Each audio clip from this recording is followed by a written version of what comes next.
early in my years here. I came on board in June 1970, and Roe against Wade was decided in January 1973. It is a case that is controversial, that is constantly under scrutiny, and there is a question, I suppose, whether it ever will cease to be under scrutiny. That was Supreme Court Justice Harry Blackmun with a statement about the landmark abortion case, actually more like it, an understatement, that probably all sides of the abortion debate can agree on. It's from an oral history he taped in 1995, 4 years before he died. In this episode of C-SPAN's The Weekly, against the backdrop of Roe v. Wade once again under intense scrutiny, we look back at Justice Blackmun, his own words, and the opinion he wrote that remains the focus of endless news and intense politics 50 years later. On April 14, 1970, Republican President Richard Nixon nominated Harry Blackmun, a 61-year-old Court of Appeals judge from Minnesota, to the Supreme Court. In this clip from his 1995 oral history, Justice Blackmun remembers the day news came out about his nomination. One historical note, you'll hear him mention his membership in the Cosmos Club in Washington, D.C. When Blackmun was a member, only men were allowed in. It wasn't until 1988 that the Cosmos Club dropped its 110-year-old men-only policy and admitted its first women members. I had stayed at the Cosmos Club when I was down there, and the media never found out where I was, although the FBI did. But were you a member of the Cosmos Club at that point? I was a non-resident member of the Cosmos Club. The number was it goes back to my Mayo days, actually. It was a good place to stay, at less expensive than Washington hotels and more isolated and private. But anyway, I was finally dropped off there, and I was hoping that they'd take me out to the airport. I had I think a 5 o'clock plane or something. But they didn't. They just dropped me at the Cosmos Club. So I grabbed my bag and scrounged for a cab. Fortunately found one. They're not easy to get out there. And got to the airport just in time, and went in, sat down on an aisle seat back in the steerage. Pretty soon I was putting my bag underneath the seat in front of me, and a couple of feet came up, stopped right by me, but looked on the other side. And the occupant of the seat on the other side said to the man standing there, "Who is this guy Blackmun whose photograph is in today's paper?" And the answer was, "Oh, he's just another old conservative." And here I was underneath. I could tell who it was. And what do? Do I stay underneath, or do I make my presence known? And I finally pulled on his trouser leg and said, "Walter, I'm here. Happen to be Senator Mondale." On May 12, 1970, less than a month after his nomination, the Senate confirmed Harry Blackmun to the Supreme Court. The vote was unanimous, 94 yes, 0 no's. The next year, Roe v. Wade. The landmark abortion case was first argued on December 13, 1971. It was argued again on October 11, 1972. The case was decided on January 22, 1973. In a 7-2 vote, the court ruled that a woman's right to an abortion fell within the right to privacy protected by the 14th Amendment. The ruling gave a woman total autonomy over her pregnancy during the first trimester and defined different levels of state interest for the second and third trimesters. Here's the opening story on the CBS Evening News, January 22, 1973, the night the ruling was announced. Walter Cronkite reporting. Good evening. In a landmark ruling, the Supreme Court today legalized abortions. The majority in cases from Texas and Georgia said that the decision to end a pregnancy during the first 3 months belongs to the woman and her doctor, not the government. Thus, the anti-abortion laws of 46 states were rendered unconstitutional. Justice Harry Blackmun wrote the majority opinion. Many others wrote to him. He got mail, lots of it. Let's return to his 1995 oral history. On that very day, however, that is January 22, 1973, Lyndon B. Johnson died, and news of the abortion cases was distinctly secondary. A few days later, however, the roof fell in. The mail to the court proved to be the greatest in its history on a specific case or pair of cases. The record theretofore had been held by the prayer in the schools case. I well recall officers in the court standing at their posts, sorting mail into 9 separate receptacles. I suspect that to date I've received over 70,000 letters about Roe. I have read nearly all of them, much to the dismay of Lewis Powell. He feels I should not subject myself to that stress. Letters on the subject still come in. 2 decades after Roe v. Wade, another milestone abortion case, Planned Parenthood versus Casey. On June 29, 1992, the U.S. Supreme Court reaffirmed the right to have an abortion that was established in Roe v. Wade, but opened the door for more restrictions on abortion access. Justice Blackmun was still on the court when the 1992 case was argued. Pennsylvania Attorney General Ernest Priate was just a few words into his opening statement when Justice Blackmun, then 83 years old, interrupted with a pointed question about the opinion he wrote. Mr. Chief Justice, and may it please the Court, this Court granted certiorari on the question of whether 5 sections of our Pennsylvania Abortion Control Act are constitutional. It is the position of Pennsylvania that each of the 5 provisions is constitutional under the analysis that was applied by this Court in Webster. Further, Roe v. Wade need not be revisited by this Court except to reaffirm that Roe did not establish an absolute right to abortion on demand, but rather a limited right, subject to reasonable state regulations designed to serve important and legitimate state interests. Mr. Attorney General, I'm not so sure that's so important. Roe itself said that. That's correct. This does not provide for abortion on demand. Have you read Roe? Yes, I have. Thank you.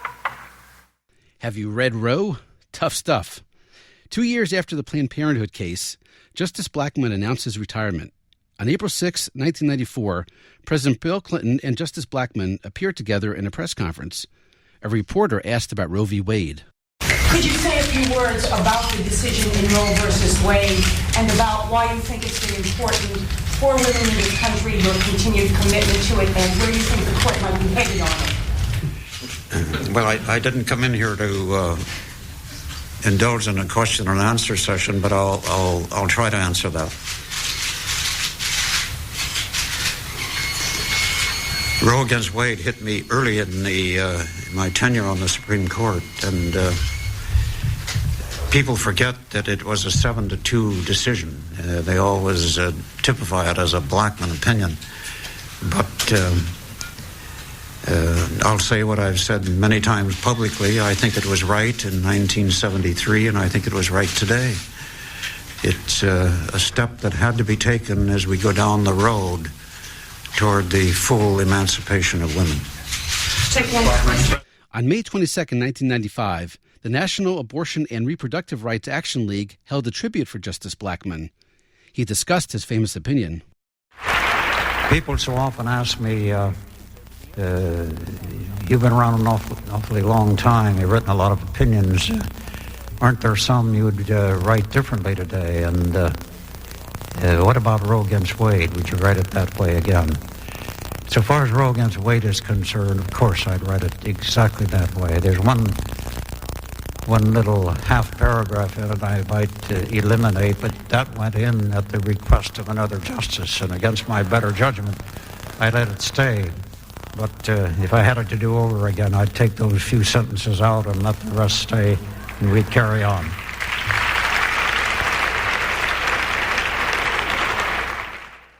Harry Blackmun died March 4, 1999. 7 years earlier, he considered his legacy. On August 29, 1992, addressing the Aspen Institute, he acknowledged what case he would, as you will hear him say, take to his grave. I apologize to you when I say this, but I never thought that I, having grown up on a lower middle class neighborhood in the city of St. Paul, would ever find myself out there battling the tremendous forces that are arrayed on one side of the controversy against the tremendous sources on the other side. But it's exciting, and that is what life has done to me, and in a way I'll take Roe against Wade to my grave. But I tell some of my academic friends that, look, I have written a couple of antitrust cases, I've written a lot of tax cases, and just relieve me of Roe against Wade once in a while. In 1994, President Clinton picked Stephen Breyer to replace Harry Blackmun on the Supreme Court. Justice Breyer spoke at Justice Blackmun's memorial service at the National Cathedral on May 9th, 1999. Breyer's words about Blackmun's legacy sound similar to what Blackmun himself said. His legacy obviously includes Roe versus Wade. Harry said, "We all pick up tabs. I'll carry that one to my grave." But momentous as that decision was, it hardly captures the full range of Harry's Supreme Court accomplishments. These accomplishments reveal a vision, a conscientious, humane judicial vision, which he applied in one area of the law after another. I mention this range of judicial work, which spans the full body of the law from antitrust to interstate taxation, because it leads us back to Harry Blackmun, the man. Now Justice Breyer is retiring, replaced by President Joe Biden's pick for the Supreme Court, Ketanji Brown Jackson. Blackmun was right about how he would be remembered foremost for his famous opinion in Roe v. Wade, but he was wrong in another prediction about Roe v. Wade, made during his oral history. We're in a position to carry on and get on to other things now. Justice Brown against Board of Education is an accepted fact of life, although I suppose not entirely heeded everywhere. I think Roe against Wade probably is ready to fade into the background, and we can go on to other subjects. One piece of evidence proving that prediction wrong, the subject of this very podcast, is Roe v. Wade. That faulty view of the future also was held by former clerk to Harry Blackmun on the Supreme Court, current Senator Richard Blumenthal. The Connecticut Democrat was Blackmun's clerk the year after the justice wrote the majority opinion in Roe v. Wade. Here's Richard Blumenthal on the Senate floor, May 23, 2019. When I worked for Justice Blackmun, I remember we thought at the time, all done. All settled, no more issues with a woman's right to reproductive right. Roe v. Wade was the decisive opinion of the United States Supreme Court, the law of the land, then and thereafter. Here we are, decades later, still fighting this needless and senseless battle for a woman's right to privacy and freedom. And now a bonus clip. Here's one person you might not have expected to have doubts and reservations about the decision Roe v. Wade, Ruth Bader Ginsburg. Here's what she said during her July 21st, 1993 nomination hearing to be a justice on the Supreme Court. Once the states begin to change, then it takes a while, but eventually most of them move in the direction of change. There was the one thing that one can say for sure. There was a massive attack on Roe v. Wade. It was a single target to hit at. I think two things happened. One is that a movement that had been very vigorous became relaxed, slightly relaxed, didn't entirely go home, but it wasn't as vigorous as it had been, or that it might have been, were it not that the court seemed to have taken care of the problem. So one thing is one side seemed to relax its energy while the other side had a single target around which to rally. But that's my what if, and I could be wrong about that. My view was that the people would have accepted, would have expressed themselves in an enduring way on this question. And as I said, this is a matter of speculation. This is my view of what if. Other people can have a different view. Justice Ginsburg served less than a year on the court with Justice Blackmun. That's it for this episode of C-SPAN's The Weekly. A reminder, you could do your own searches in the C-SPAN video library. Look up more coverage of Roe v. Wade. Look up other Supreme Court justices. Look up other landmark cases.